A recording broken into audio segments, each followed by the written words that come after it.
Good morning everyone, this video is for Hyderabad Telangana.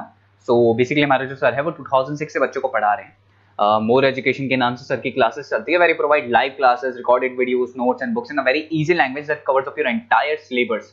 In this video will talk about your course specialisations, about the best colleges for you, placements कैसी रहेंगी, salary expectations क्या रहेंगी, इन सभी चीजों को detail में discuss करेंगे। If you find this video informative then do like the video, subscribe to our channel, hit the bell icon. Thank you very much. ये वीडियो मैं उन स्टूडेंट्स के लिए बना रहा हूँ those who are planning for MBA का plan कर रहे हैं, टॉप 20 स्कूल से प्लान कर रहे हैं। उसके लिए एक एग्जाम लगता है कॉमन एडमिशन टेस्ट। इसके ऊपर बहुत डिटेल में डिस्कस करेंगे। आईएम्स तक कैसे पहुंचना है उसको अपन डिस्कस करेंगे। इसके अंदर कैट एग्जाम की इंपॉर्टेंट डेट्स, कैट एग्जाम क्या होता है, एग्जामिनेशन पैटर्न क्या है, एलिजिबिलिटी क्या है, एग्जामिनेशन स्ट्रेटजीज क्या है, कैसे आपको एग्जाम देना चाहिए, आईएम्स तक पहुंचेंगे तो उसके कट ऑफ क्या होंगे और नॉन आईएम्स कॉलेज के कट ऑफ क्या होंगे, सब डिस्कस करेंगे। न्यूज़पेपर में आया था 42% कम 2027 तक मशीनें करेंगी। तो आर्टिफिशियल इंटेलिजेंस और मशीन लर्निंग की बहुत जबरदस्त डिमांड आने वाली है। तो आप लोग एमबीए में जो स्पेशलाइजेशन चूज करेंगे, वर्ल्ड इकोनॉमिक फोरम भी ये बात बोल रहा है कि इसमें फास्टेस्ट ग्रोइंग जॉब जिसमें आपको big data specialist, fintech engineer, AIML software developer 2025 से लेकर 30 के बीच में इनकी डिमांड आएगी। तो आप एमबीए में जो स्पेशलाइजेशन चूज करें उसमें ये वाले स्पेशलाइजेशन रखना, फिनटेक वाला, बिग डेटा वाला, इसकी जबरदस्त डिमांड आने वाली। बहुत सारी जॉब्स है जो जाने वाली है, जैसे 2025 से 30 के बीच में आपका पोस्ट ऑफिस क्लर्क है, बैंक टेलर है, data entry, cashier, ticket checker. अगर आप कैशियर की बात करें, जरूरत ही नहीं है बैंक में, आप विड्रॉल भी मशीन से कर रहे हो, डिपॉजिट भी मशीन में करवा रहे हो, पासबुक अपडेट मशीन से हो रही है, तो यहाँ पे मशीनें काम कर रही है। तो बहुत सारी जॉब्स आने वाली और जाने वाली है। तो आप स्पेशलाइजेशन वो चूज करना जिसकी मार्केट में जबरदस्त डिमांड है। बेसिकली मेरा क्लासेस चलता है, मैं एमबीए को पढ़ा रहा हूँ 2006 से। 17-18 साल का एक्सपीरियंस है, बहुत सारे बच्चे निकाल चुका हूँ मेरे पास। अब देखो आपको क्लासेस दिखाई दे रही होंगी। उसके अलावा सबसे इंपॉर्टेंट चीज आईएम अहमदाबाद। मैं हर साल बच्चों को आईएम अहमदाबाद लेके जाता हूँ। 50-60 स्टूडेंट्स जाते हैं, साथ में मेरे लेक्चर्स भी होते हैं वहाँ पे। तो आप लोग, IIM Ahmedabad is a dream college of MBA. अगर मैं एमबीए की बात करूँ तो एमबीए का जो ड्रीम कॉलेज है वो आईएम अहमदाबाद है। तो आप ये मान के चलो, इस कॉलेज के लिए बच्चा पढ़ता है और कैट का एग्जाम देता है। अगर यहाँ से बच्चा निकलता है तो बहुत बड़ा पैकेज लेके निकलेगा। देखो हर साल मैं बच्चों को लेके जाता हूँ, दिख रहा होगा आपको। उसके अलावा मैं मुंबई में पढ़ा रहा हूँ, जयपुर में मैं पढ़ा रहा हूँ। अच्छा, अलग अलग कॉलेजेस में एज अ गेस्ट में वर्क कर रहा हूँ। अच्छा, 2008 से मैं बुक्स भी लिख रहा हूँ। तो 2006 में पढ़ाना शुरू किया था, 18 साल हो गए, और 16 साल से मैं बुक लिख रहा हूँ। 2008-10 में बहुत सारी बुक्स लिखी है। मेरे वीडियोस भी हैं, आपको यूट्यूब पे वीडियोस मिल जाएंगे। मैं सैंपल्स आपको शेयर करूंगा जो जिसका रिक्वायरमेंट होगा।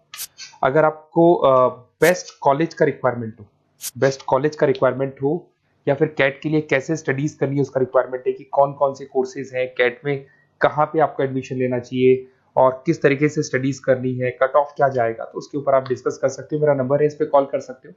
बाकी मैं अगर क्लास में रहता हूँ तो आप मेरे को व्हाट्सअप कर सकते हो अपना name, number, city, state, course और कहाँ से आपको अपना एमबीए करना है और किस तरीके से कैट का प्रिपरेशन करना है। अब अपन आते हैं एक एक करके कैट के स्पेशलाइजेशन पे। What about CAT? देखो, कैट का जो एग्जाम है वो आईएम्स लेता है, इंडियन इंस्टीट्यूट ऑफ मैनेजमेंट।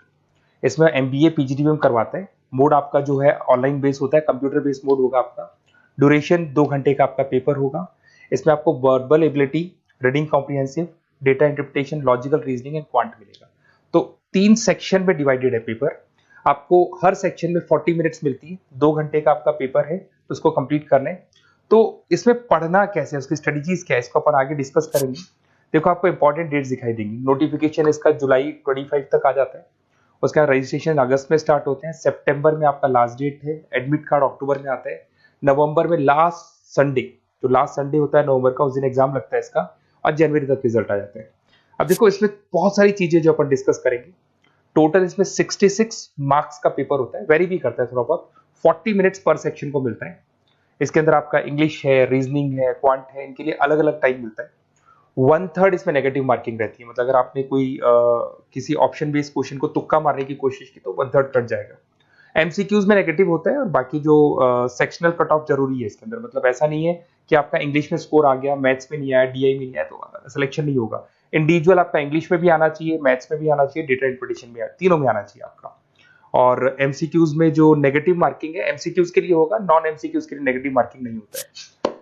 उसके अलावा अगर मैं एलिजिबिलिटी की बात करूं तो जनरल का अगर स्टूडेंट है तो 50% मार्क्स चाहिए। अगर आपका 50% से कम है, you are not eligible to give the CAT examination. अगर एससी, ओबीसी, रिजर्व कैटेगरी से है तो 45% आपको चाहिए। देखिए, और एज लिमिट नहीं है, कोई भी बच्चा एग्जाम दे सकता है। फाइनल ईयर का स्टूडेंट दे सकता है, फाइनल ईयर होने के बाद भी वो एग्जाम दे सकता है। अगर मैं स्ट्रेटजीज की बात करूं, देखो बार बार मैं एक चीज बता रहा हूं, जब भी आप पेपर को अटेम्प्ट करते हैं, इसमें टाइम कम होता है, क्वेश्चन ज्यादा होते हैं। तो यहां पर आपको रिजेक्शन आना चाहिए, सिलेक्शन नहीं करना है, रिजेक्शन करना है। बहुत सारे ऐसे क्वेश्चन होते हैं बहुत ईजी है, उसमें 4 से 5 मिनट खराब हो गए और आपने उसका राइट आंसर निकाल दिया। अरे भाई वो 5 मिनट में 5 क्वेश्चंस करने थे आपको, उस क्वेश्चन में फंस के आपने 5 मिनट खराब कर दिए। तो जो क्वेश्चन इजी और आपको लग रहा है सॉल्व हो जाएगा बट टाइम लेगा, आप उसको छोड़ दो, रिजेक्ट कर दो। वो क्वेश्चंस करने हैं जिसमें टाइम कंज्यूमिंग कम होता है। आप अगर टाइम को एकदम से वेस्ट कर देंगे ना तो बाद में रियलाइज होगा टाइम चला गया, क्योंकि मैनेजमेंट एप्टीट्यूड टेस्ट है, जैसे गवर्नमेंट एग्जाम के टेस्ट होते हैं। तो यहां पर क्या टाइम सबसे बड़ा इंपॉर्टेंट फैक्टर होता है आपका। तो बेसिकली एक्यूरेसी होना चाहिए, स्पीड होना चाहिए और आपका टाइम बैलेंस होना चाहिए, और साथ के साथ कौन सा क्वेश्चन छोड़ना है और कौन सा कर रहे हैं। बहुत सारे क्वेश्चन होते हैं जिसमें लालच देता है करो करो करो, बाद में पता लगता है फंस गया उस क्वेश्चन के अंदर और फंसने का टाइम चला गया। तो टाइम नहीं जाना है इसके अंदर। उसके अलावा देखो, अगर मैं आईएम्स की बात करता हूँ, आईएम्स में 99 percentile, IIM Ahmedabad is 99 percentile आपको चाहिए। उसके बाद में अगर मैं बात कर दूं, बेंगलोर 99, कोलकाता 99, लखनऊ में 97 टू 98 चाहिए, इंदौर कोझीकोड में 95 टू 97। तो परसेंटाइल तो मान के चलो, अगर आपको टॉप कॉलेज चाहिए ना तो 99 प्लस परसेंटाइल चाहिए आपको, ठीक है। उसके अलावा अगर अपन देखते हैं एफएमएस दिल्ली, नॉन एक्सेप्टेबल जो कैट का एग्जाम तो लेते हैं बट नॉन आईएम्स है, वो भी 99 मांगता है। एसपी जैन भी 85 टू 95 मांगेगा। एमडीआई गुड़गांव 95 परसेंटाइल मांगता है। आईएनपी गाजियाबाद 85 टू 90 मांग रहे हैं। तो कॉलेजेस तो बहुत हैं, और ये मान के चलो आप 80 से लेके 99 के बीच में अगर आ जाते हो तो आपको टॉप 20 स्कूल्स मिल जाएंगे। अगर आईएम्स भी नहीं मिलता है तो उसके नीचे के स्कूल्स मिल जाएंगे। बाकी अगर इसको डिटेल में आपको डिस्कस करना है तो मेरा नंबर है, आप कॉल कर सकते हैं।